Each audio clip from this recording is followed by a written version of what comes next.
right.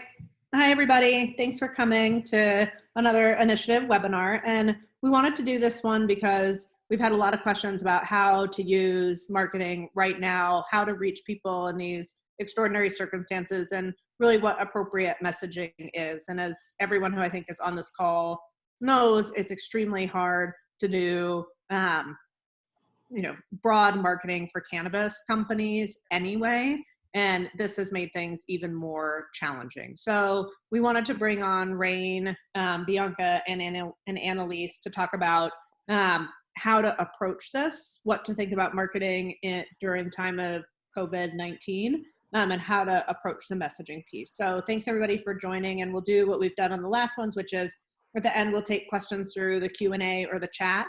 And I'm gonna go mute, and thanks for coming, Bianca and Annalise. Thanks for having us. We're happy to be here. All right. I'm seeing a lot of familiar names in the chat, so I'm doing a wave ahead of time to say it's great to kind of hear from all of you at once. So some people are familiar with us. We have been working with the initiative for about a year now. My name is Bianca Reed. I head up client development at Rain, the growth agency. It's really my job to know enough to be in each little subject in marketing to be dangerous. And I really help facilitate growth for clients. And then Annalise, I'll let you do an introduction. Hi everyone, I'm Annalise Fredrickson. I'm a brand strategist for Rain. I was with Bianca at Females to the Front, so I've hopefully met some of you already. And I work across a lot of industries as well and really go in depth on different projects as I work on them. So happy to be here today. So a quick intro to us and our specialty for those of you who aren't familiar with Rain, the growth agency. We recently rebranded, so we were formerly R2C Group, and we rebranded to Rain, the growth agency, because it really personifies who we are. We really focus on the accelerated growth for our clients. Our specialty is direct to consumer. So during this COVID-19 interruption that we're kind of seeing in terms of business, a lot of our direct-to-consumer clients are still really doing well. So we've been doing a lot of creative messaging adjustments for them and pivoting into approaches. But we really focus on direct-to-consumer. So just as we're going through the presentation, a lot of that will come through that landscape. And then we'll try to make sure we're focusing on the cannabis industry as well as retail, since we know that's a component of what a lot of you do as well. Here's just a little bit on the services we touch as an agency, not so much as an advertisement for us, but to really understand kind of all the buckets that we speak to as we're looking at how to launch a campaign or how to grow your business. We really look at those elements of strategy, creative, media, and analytics. And all those components are really backed by a lot of the research that Annalise and her team does. And then we leverage all that information within creative and media. So today we'll kind of talk a little bit about creative messaging, options in the cannabis space, and then things that we're seeing since the COVID-19 shift. And then so what we'll discuss today is one, the consumer sentiment during COVID-19, two, the brand and messaging implications, and then what's happening in terms of the media landscape. And we tried to pull as much as we could to get really close to this specific business vertical of cannabis, THC, and CBD. All right. So Great. There we go. So I'll start off by consumer sentiment. So before we get into advertising, I always like to sit back and think about what kind of mindset the consumer is in right now, because that's ultimately how you go about developing your communications. So all the data, majority of the data you're going to see at least is from recent research that we as an agency conducted through our Mind Reader platform. And we did 2 waves of this. So we got a read for consumers at the end of March. And then just about 2 weeks ago, April 13th and 14th, we did our second read. Both had a sample of 750 adults, 18 to 74. So that's who answered this data that you're seeing right now. Next slide. I wanted to start off by showing this quote. It's something that I think a lot of the consumer sentiment that I'm seeing really stems from. And it reads, "Humans are creatures of habit, and this is perhaps the greatest collective challenge to our day-to-day levels of well-being in modern American history." And I just really thought that was kind of really telling of what kind of a mindset consumers are in and what brands need to really be sensitive to as they, talk to their customers. And on the next slide, so a lot of resources out there are just talking about really the sheer level of anxiety and worry and concern right now.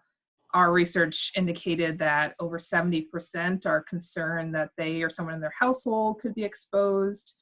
We see different cohorts having different degrees of worry. For example, moms tend to be a bit more worried.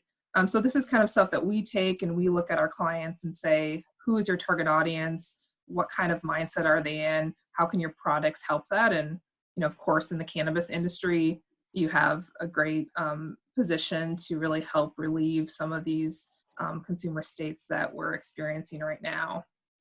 And we'll talk about how to do that in a little bit here. Next, we also, keep a pulse on when people believe things will go back to, quote, normal in the US. And since our read in April or in March, end of March, we've really seen people kind of realizing it might take longer than they thought, with 2 and 5 thinking it's going to take 6 months or more. There's a lot of data out there saying that we may never really go back to normal pre-COVID state of normal. And, I don't mean to be like doom and gloom, but I think it's really for a business an opportunity to think about, like, how are you adjusting your business right now? And that might not just be something you have to do during the current state, but something you have to do from here on out. And if you go to the next slide, a lot of that really stems from safety and making sure that your customers feel safe to shop with you and your employees. And a lot of consumers want to make sure that you're treating your employees well and keeping them safe as well. So this slide is a lot about supply chain and, delivery. I'm not sure, if all of you are delivering, probably not, but even you're bringing your products to another business. So consumers are well aware of supply chain risk in terms of safety, and we'll talk a lot about how hopefully this is already top of mind, I'm sure, for you dispensaries out there, but it probably needs to continue to be communicated to your customers and part of your advertising and things like that before you even talk about deals. And then in terms of spending behaviors, we just kind of keep a pulse on this, so this kind of transcends industries, but we see that a lot of consumers are still open to purchasing new products and brands over the next few weeks. Those top 2 circles up there do talk about how they're maybe putting off big ticket purchases like cars or appliances, and uncertainty about the economy has maybe prevented them from making some purchases that they would normally make, but they're still open to new products, meaning you still need to create brand awareness, you still need to get your brand out there. And then we always like to, during maybe times of economic uncertainty or personal struggles, think about if you're a luxury brand, what does that mean for you? Does that mean you have to heavily discount, or do you, promote some of your less expensive items? And I think in the cannabis space specifically, there's this thing called the lipstick effect, where consumers will maybe indulge on personal indulgences, spend their money on small things, even during times of personal struggle. I think that you guys have a great position in that to really promote benefits that will help their current consumer needs state and still be able to sell, luxury items that you might think they wouldn't be able to afford. They might be willing to spend the money they have on that. Yeah, to add a quick note, previously I worked for Hershey Chocolate, and during times of economic downturn, that is when they saw people actually foregoing like a regular Hershey bar and then upgrading to a more luxury bar. They have other brands that they carry. And it was that idea of, during times I'm struggling, it's a lot of emotional pressure, so I'm going to upgrade to this higher level because it's a tiny treat, and that lipstick effect. So definitely something to consider as you're working on your messaging, that treat yourself or indulgence is okay during times when, as Annalise was speaking to, there's so much emotional stress and turbulence happening. Mm-hmm. And this kind of goes into cannabis being potentially uniquely positioned to weather the storm of COVID-19. As we've seen, in times of economic downturn, consumption can increase. This data point here shows that medicinal and non-medicinal users either plan to have no change in their consumption or increase their consumption. And this doesn't even factor in those that are, entering the space and new and looking to you for some reprieve right now. But none of this is isn't to say that you don't need to still put in work to prove that you're useful and needed right now. This is just showing that there's still a great opportunity for you. Yeah, and I know we've seen Oregon had its strongest month last month for cannabis sales. So this definitely follows the trends that Annalise is speaking to, at least in states where you have fully legalized cannabis. Mm-hmm. Right, so getting into messaging and what all this means, a lot of brands are asking, should I even be directly addressing this situation? Should I just continue business as normal? And our sources, along with others I've seen, have really shown that consumers expect you to acknowledge the situation. So what does that mean? On the next slide, consumers want to know what brands are doing in response. They like to see that they're doing good deeds, donating. And some of you out there are probably thinking, like, I'm just trying to stay profitable or become profitable, and I just don't have the resources to do much in the form of donations.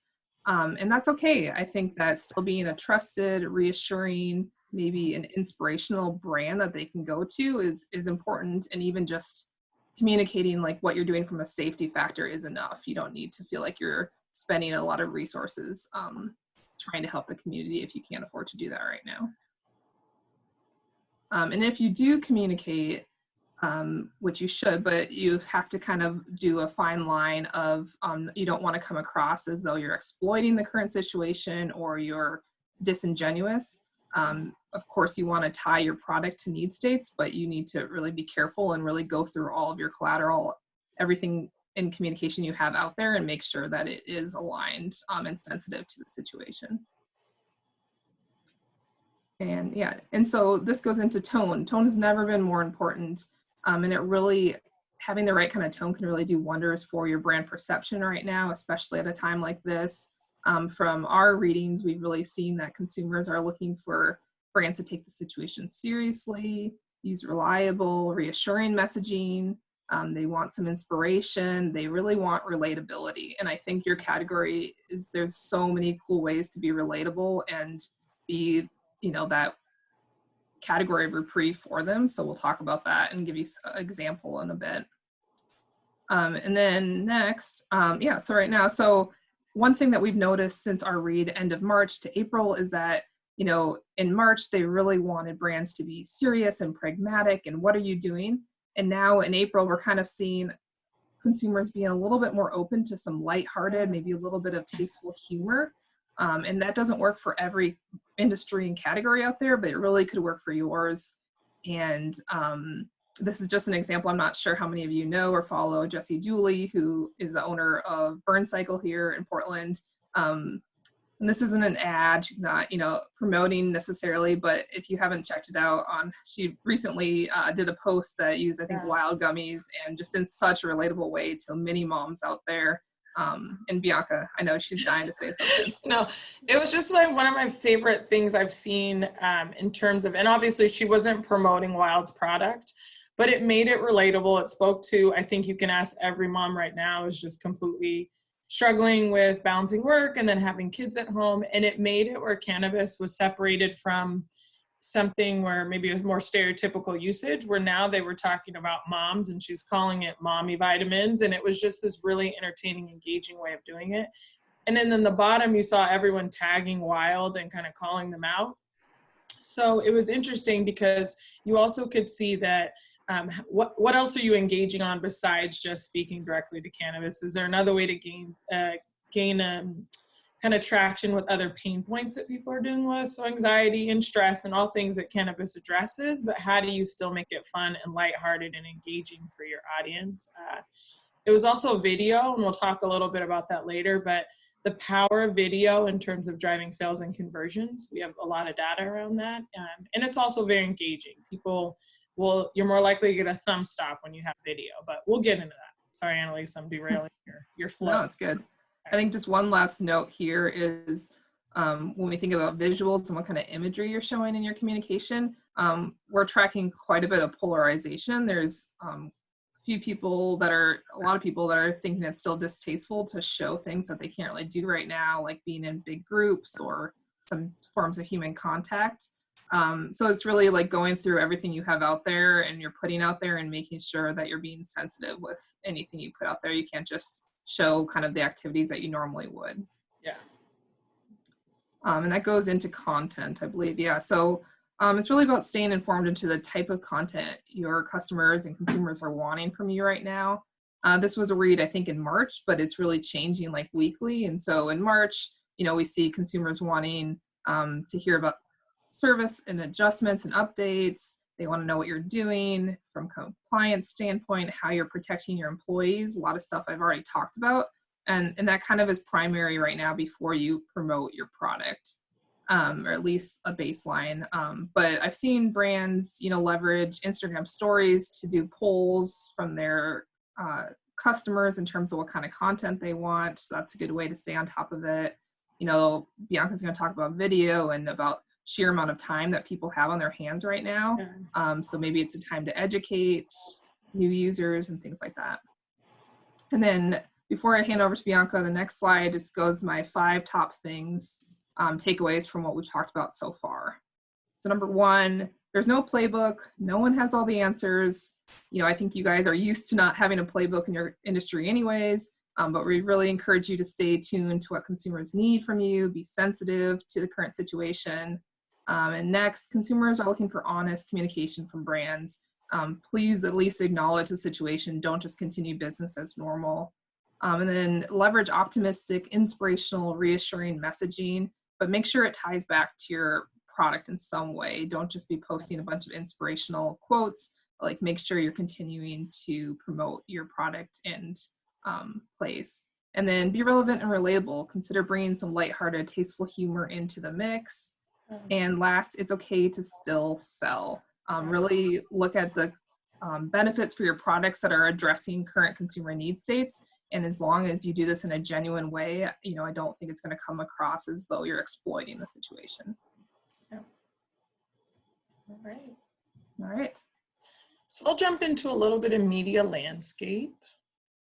So what we do, and part of our process as an agency, is to really help to identify the audience and opportunity and how they consume media before we go into kind of any media recommendations. So this is really sizing the opportunity of the different groups of kind of cannabis consumption. So we have 249 million adults in the US that we can pull into the MRI study. And this is looking at 32 million of them being some level of cannabis consumers. And so when we go to the next few slides, you'll be able to see that the colors of these kind of coordinate to the different groups. So 53% of those indulge in both THC and CBD. 25% is THC only, 11% is going to be that CBD only, and then some have the later half where they don't know or prefer not to say. So this is an audience insight looking at the overall consumer, the cannabis consumer. What we see here is a slight male skew. They're going to be a little younger, so we see that 25 to 34, 35 to 44. And then another jump when they get into that retirement stage of 55 to 64 as well, or that kind of the closer to the end of career stage as well. Income is a little bit lower here. So we're assuming that some of that is being dragged down kind of by younger professionals and younger people who maybe haven't quite reached that next income level. So these are just a couple of insights. And then when we look at their media consumption, you see high index of TV, radio, online newspaper. And why we pull in all these is to say, when you go into your recommendations of where you want to test media or where you want to reach them, these are all potential ways. Now I know with cannabis, a lot of these aren't an option, but just understanding the level of content they're consuming is helpful as you're referencing in your advertising, perhaps TV shows or other things like that. That's where this information is helpful if you're leveraging it within organic social media. And then the next thing we have is how much they're spending per month. So looking at an average expenditure, at least 47% spend at least $50 a month on cannabis products. And then the next one is THC only. So that is another, and these are again, MRI and YouGov information. So we're going off of some national surveys. So it could be slightly skewed on who felt comfortable in answering. So I do want to give that caveat here as well. So again, slightly, we see similar skews in terms of the younger age demo, and then another spike up at that 55-64 age range. there's a little bit more of these groups are spending at least $50 plus a month. So on that THC only, you're seeing a higher spend level. And then if we look at their social media consumption, which we'll talk a little bit how to leverage organic social, you're seeing high usage in Facebook, high usage in Instagram and Twitter. And then you're seeing a little bit of drop off as you get to like the Pinterest and Snapchat. And then on the other side, you can see kind of the top websites as well that they're leveraging. And the next is the CBD audience. This one has a little bit more of an even split in terms of male versus female here. So those are things to keep in mind as you're marketing and you're speaking to your audience. You're going to see an older skew at CBD because they're looking for pain relief and things that we'd answer normally with an over-counter pain relief drug. They are more looking for those for anxiety, pain relief, calming, all of those elements. And then you are seeing a lower amount of people that are spending at least 50 plus a month. This may also be just the cost of products skewing CBD versus THC. And then you are seeing them over-index for a lower income, but we tend to see this when the audience gets older because they're on a fixed income or they're retired. And then below, we also have similar media consumption numbers, and then kind of what they're seeing in terms of how they consume media with TV and streaming. So we won't go, this is comparing the two users. We'll have a link so you guys can kind of dig through all this information later, but I won't go through each of these. We'll kind of skip past. Go to here. So one advantage point that I think you do have right now is you're seeing a lot of people in the country, they're staying home. So that means they're consuming a lot more content than they normally would if they were working, commuting, and doing different out-of-home activities. So you're seeing increased usage in social media, video chatting, YouTube, all across the board. They're consuming a lot more video content, and we'll talk about that in a little bit. We're also seeing increased usage of podcasts and audio, and then reading for personal interest. So again, it's been a while since we've seen true increases in reading. So that's another one where, not that people aren't reading in America, but in terms of print, we're seeing higher usage there. So that is an opportunity to consider more print opportunities, which is in the THC segment, there is a lot you can do with print. So next we jump into why video. And video is something that we will always champion as an agency. We see it work both on organic social and both in paid. What I will say, when I reference organic, it just means the social you're not paying for. So it's not that you're running a paid campaign. This is just something that you're posting on your own social media accounts. But we truly see the power of video. One, people engage with sight, sound, and motion. They're more likely to react to that versus just seeing solid text on the screen. So if you just have a picture and it says free shipping, they're scrolling past, but video and motion stops the human. It increases interaction with humans, there we go. And then we're seeing less customer initiative required. So the video doesn't require them to pause, read through it. They can kind of consume that video content while they're watching another TV program or while they're doing something else. They can listen and kind of engage with that video content. The other piece why we recommend video, especially in the cannabis environment, is because you are able to communicate things that in print you would possibly be more likely to get pulled down. So in video, you can kind of have experiences in a dispensary. You can do motion around your product. How are you making your product? How is, if you want to go behind the scenes and show how clean your processes are, you're able to do a lot of the things that Annalise was speaking about. And when we say video, we do not mean this high production, intense shoot. It can be no more than a cell phone. Even for our bigger brands, a lot of this content that we're leveraging right now for quick pivot messaging is coming just from cell phone videos. So there's a lot you can do there to record content. And it's also one ways you can engage. So we love the idea of engaging beyond just THC and CBD as an ingredient. But is it that you're talking about music? Is it that you're talking about Tiger King or some show? Are you engaging them in that way and then applying cannabis and your product to that? So there's great ways to engage outside of just the product, but engage them with other interests as well. And then go organic with social media. We're seeing such high increase in usage of social media that it's a great way to gain new users. And part of some ways to do that is, one, follow relevant accounts and brands. So when we say relevant, it doesn't need to be your competitors in your space. It can be a fitness brand. It can be lifestyle brands, products, things that drive munchies, anything that kind of that would exist in the ecosystem of your brand, or things that you feel like are parallels for you, are great ones to follow, engage. Or if you know your demo is women 35 plus and you want to do a lot with beauty and some mom engagement and working mother stuff, those are all ways to kind of follow, build engagement, the things are ancillary to your brand. So that's one recommendation. Use insights that you're getting from Facebook and IG's audience tools. Those are helpful insights to know who your true demo is. So I think in a lot of cases, brands go in assuming they have one audience. And then if you really got to see who your audience is, you start seeing shifts.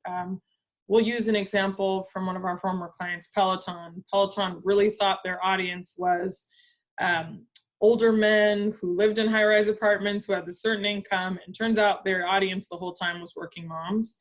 And so it gives you great insights to see who your audience is, and then you can shift your messaging to make sure you're reaching them. Use hashtags, encourage engagement. Ask how are their recipes they're using in your product? How are they using your product? What's their favorite time of day to use your product? So make sure you're engaging with your audience and get them to also provide you with content. So have them share things that they're doing at home. Ask if it's okay if you use their videos. There's a lot you can do with engaging with your audience and leveraging their content as well. Use stories and live streaming. We see people using stories and live streaming the same way they would watch TV, where they're just kind of leaving streaming on and just watching it flip. So use a lot of stories and engagement there.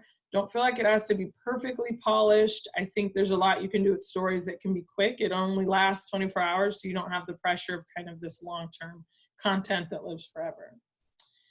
And then the other thing is, if you have the ability to do it, use Linktree. So you can link out to different products on your pages, different content that you may want to share with your group to help drive followers. The other thing we would say is, don't forget about LinkedIn. LinkedIn is a great way to engage with professionals. So if you're launching a new product, you do want to keep LinkedIn super professional, but it's a great way to say, hey, we're launching a new product, or we just received funding, or something that's tied to your business that engages users and builds awareness for you as well. This is a quick snapshot. So we wanted to show the increase in consumer interest. And candidly, it's been an interesting thing to be in Portland and get all these emails and text messages from people in other states. They're like, can you ship me something? And I'm like, no, I'm not involved in cross-state transportation at all. But there's an increased interest in people, one, getting cannabis and CBD products delivered, but they're looking for that direct-to-consumer option. So it's a great opportunity if you're in states where it's legal, or if you have a CBD product that can be shipped anywhere. Call that out in your messaging, one, that you can ship, that's an option. And two, I think if there's ways that you connect with delivery services, this is a really great time to kind of connect your brand with those services. So a little bit about the media landscape. I'm checking for time. So these are just a couple buckets of the media landscape that we'll reference. Television is one that we'll focus on. There's some new opportunities for CBD marketing. We'll touch on audio a little bit and some shifts there. Some shifts that we're seeing in online as well. And then out of home and print. I'm a fast talker, so Annalise, you give me a sign if you're like pace, you're like running through it. I tend to be, all right. She's my wingman to let me know if I'm off base here. So for the media landscape, we have some good news for CBD brands. We're seeing a lot of networks start to accept CBD. It doesn't come with a complete pass. It's definitely one where we need to run the ad by them. We need to get approval. We need to ensure that you're not making any claims. In fairness, that applies to every brand. So we do that with every brand, whether you are selling lingerie, food, we still have to go through those same processes. Primarily, we're seeing it as an opportunity for topicals. Ingestibles is becoming there's some issues around ingestibles.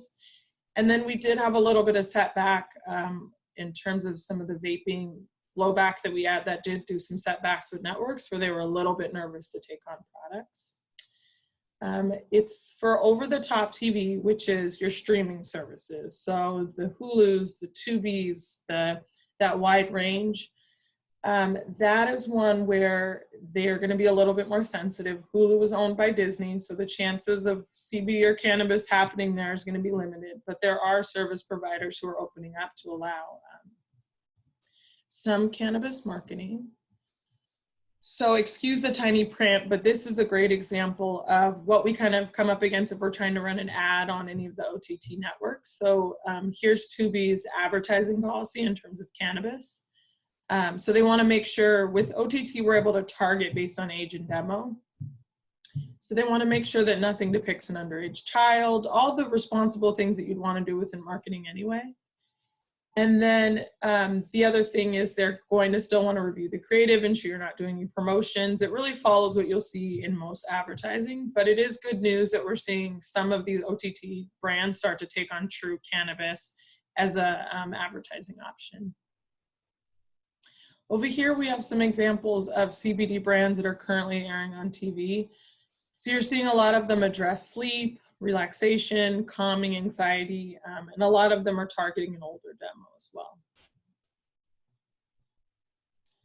The next one is audio. This is one that I think is a great opportunity for cannabis brands because what you can do is you really can connect with a host that is going to promote your brand and put some trust behind it. So a lot of times when you connect with those podcast hosts, they have very loyal followings.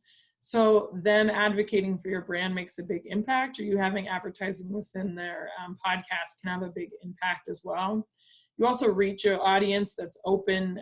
We usually, before we recommend any podcast, we really want to do the research to make sure it aligns with your audience. And so here's a couple examples of podcasts that are open to taking CBD products, and then a couple that are open to taking THC. There's definitely ones where you want to evaluate, does the podcast, even if it takes THC, does it match your audience and your values? So that is something to consider because podcasts is not going to be regulated in terms of what they can say and messaging. So you want to make sure you're aligned there before embarking on that kind of campaign. But we do recommend podcasts, especially for brand awareness and driving sales. The digital and online media landscape is a little bit of a Wild West situation. So we can do some advertising for programmatic. There's some things we can do there with both programmatic video and display. But again, we have some strict policies, or not we personally, but a lot of the vendors have strict policies around what you're allowed to claim. So you can do very general claims like calming, anxiety, but you just have to keep them very non-specific claims. So that's where some of the challenges come in with digital marketing. The two big players in this space, Google and Facebook, are not allowing CBD or cannabis marketing. So that's where you run into a lot of challenges because they do own the majority share in kind of that online and digital space. Out of home is one that normally we would recommend, but right now, with everyone at home, probably not our first go-to right now. I would definitely hold off on out of home marketing for the time period until you see people getting back to commuting. But out of home is a great way to reach your audience. It is one that you see Ease took advantage of. There's several cannabis companies that have been able to take care of that or take advantage of that. I would also say that this is where you want your messaging to be very well crafted because you only get one opportunity to kind of convey that messaging to them. Newspaper and print is one that I think we'll continue to see more opportunities coming up. It is something that you want to take advantage of during this time period. You are seeing, as I said, more people are reading a physical paper or a physical magazine.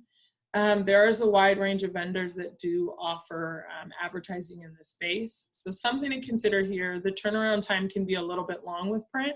So you really want to make sure you have your messaging that, as Annalise was saying, fits the moment, but that you could also have in the market for quite some time because it is something that lives forever when you get print involved.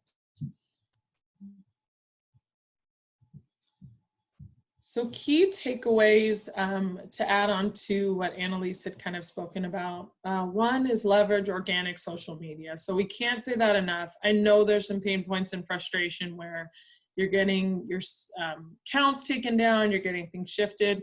Don't give up on organic social media. It's definitely one that has a lot of opportunity in it, and especially now when consumption is so high. We want to make sure that you're taking full advantage of all the free marketing that you can do. Harness the power of video and know your audience. I think we've seen a lot with people rallying behind female founders. We see a lot with people wanting to support smaller brands. So it's a great time to really leverage that power of video and get your product out there and your messaging out there. And just know your audience.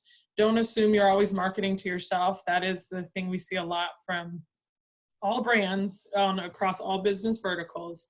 Know your audience, ensure you're not just speaking to yourself. And then media opportunities are expanding for CBD. There's a lot that you can do in that space, and I think we're seeing changes come through every month. THC still remains difficult to navigate, is one that I think it always takes one brand to kind of break through. So we're always trying to push for those regulations there. And a lot of it's just due to federal guidelines.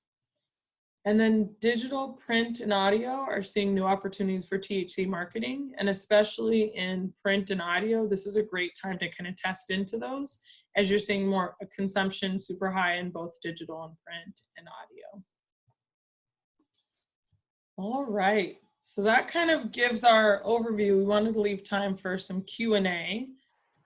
We went a little faster than I thought we were going to go, Annalise. I thought we'd be on the other side of it. So, right. So if anybody has any questions, I saw that we had somebody post in the chat, open to trying new products seems to go against BDSA's recent analysis that consumers have been purchasing tried and tested familiar brands, at least in cannabis sales. Do you guys have any thoughts about that? Yeah, I think there's a comfort level where people are going with brands they're familiar with first, but that's why I think it's so important that you highlight your messaging, because that's how you build trust and they want to try your brand and you're explaining why your products are different or better. So I think that's the opportunity to really leverage video there to drive that awareness for your product. I also think you're seeing new people entering the cannabis space in terms of consumption. So having your brand at the forefront and you're constantly communicating your products and services also allows them to have familiarity with you when they're going into dispensary or they're looking at a delivery, and leveraging the power of referrals too. So that user generated content from other people who may be following your brand and giving you reviews and advocating for you can make such a big difference in the decisions people make when they're in dispensaries or ordering product. But Annalise, you may have some insights too there. Oh, yeah, we saw about a 50-50 split. So 50% are still saying, like, I'm going to stick to what I know and love, and the other 50 are still open. Obviously, that's not specific to the cannabis space. So if that research was, then definitely. But I think, like, with there being increased usage and just, the consumption increases, there's going to be opportunity still for people to choose different brands potentially, in addition to what they already know and love. So I just want to open it to questions. If anybody has any questions, you can type them in the Q&A section or in the chat section.